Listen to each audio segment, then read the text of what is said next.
Hey everyone, welcome to I guess what's the last Inside Indiana overtime, or at least post-game Inside Indiana overtime of the IU academic, sports season.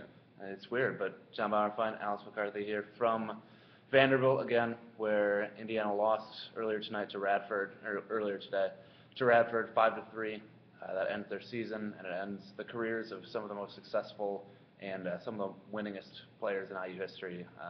You look at Scott Donnelly, Will Nolden, a lot of those guys, what they've done in the past 3 years. The trip to Omaha 2 years ago, 3 consecutive NCAA tournament appearances, a couple Big Ten championships. It's, like I said, one of the more successful groups of players probably in Indiana history.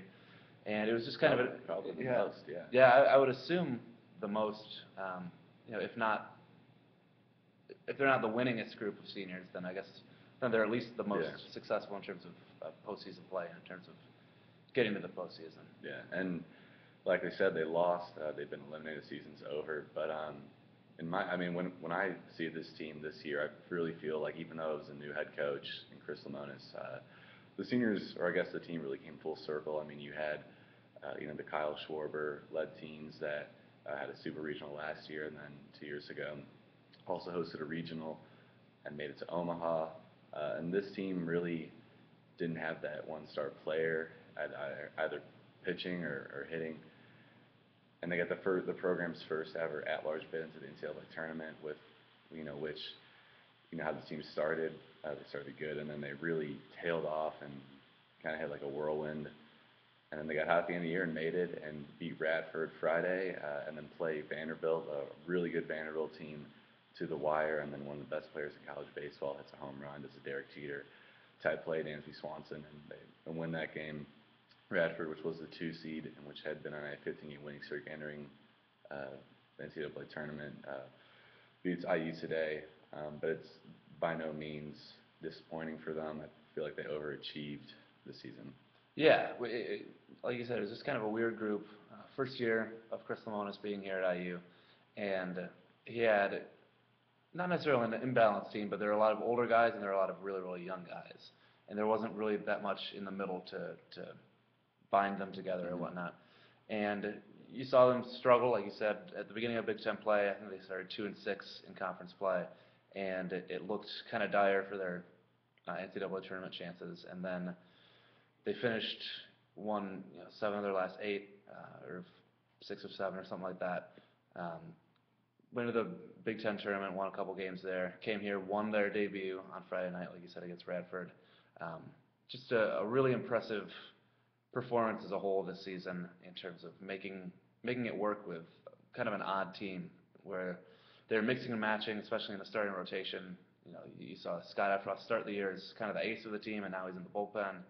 You saw Luke Harrison make a couple starts late in the year. You saw Christian Morris really struggled, who was an All-Big Ten, first-team All-Big Ten player last year. It was a very odd season, and like you said, maybe this team did overachieve in terms of getting here.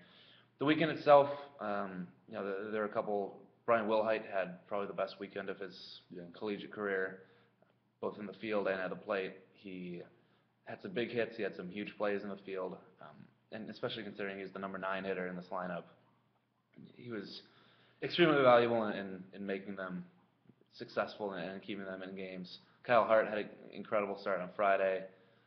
The bullpen pitched fairly well.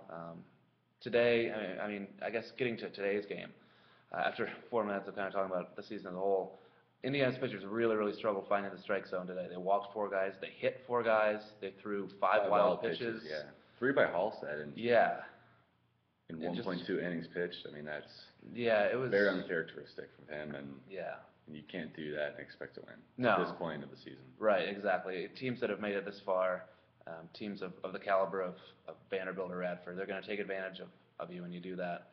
And Ryan Halstead, the all-time leader in saves at IU, comes in trying to preserve the tie in the 8th inning, the 3-3 tie in the 8th inning, and walks the first guy he sees, and then on a 1-2 pitch to the next batter, he kind of leaves it over the plate a little bit, and there's a RBI single that comes from that, and IU just isn't really able to scrape anything together on the offensive end. So kind of a disappointing and probably frustrating way to end the season, but considering where they were, how much they lost in terms of players during the last off season, and in terms of coaching staff, last off season, it's pretty impressive of this team and a pretty impressive job for Chris Lemonis to get them here. Yeah, I'd say so. I think Lemonis did a wonderful job this season. Really nice guy. The players love him. You can just see when Casey Rodriguez talked about Lemonis. Rodriguez. Oh man, the PA announcer guy messed up. That's true. That's true. And it's on spell check. That always put the Z in there. Always, yeah. But you could just tell that he and then his other teammates just really like Lemonis. And like you said, there's so many working and moving parts he had to deal with and try to fix his team and make things work. And he did, and he got them to the NCAA tournament, one of 5 Big Ten teams.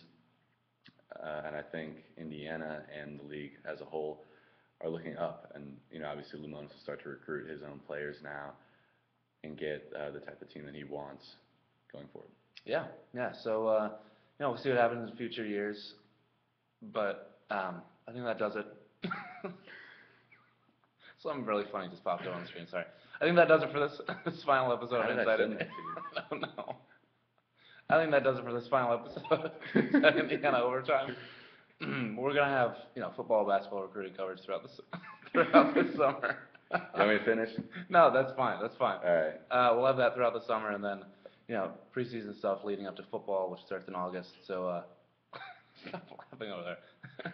Nashville, we're out of here. We're done. Yeah, We've got to go. We're leaving town. Thanks for watching. Thanks for reading, and we'll talk to you soon.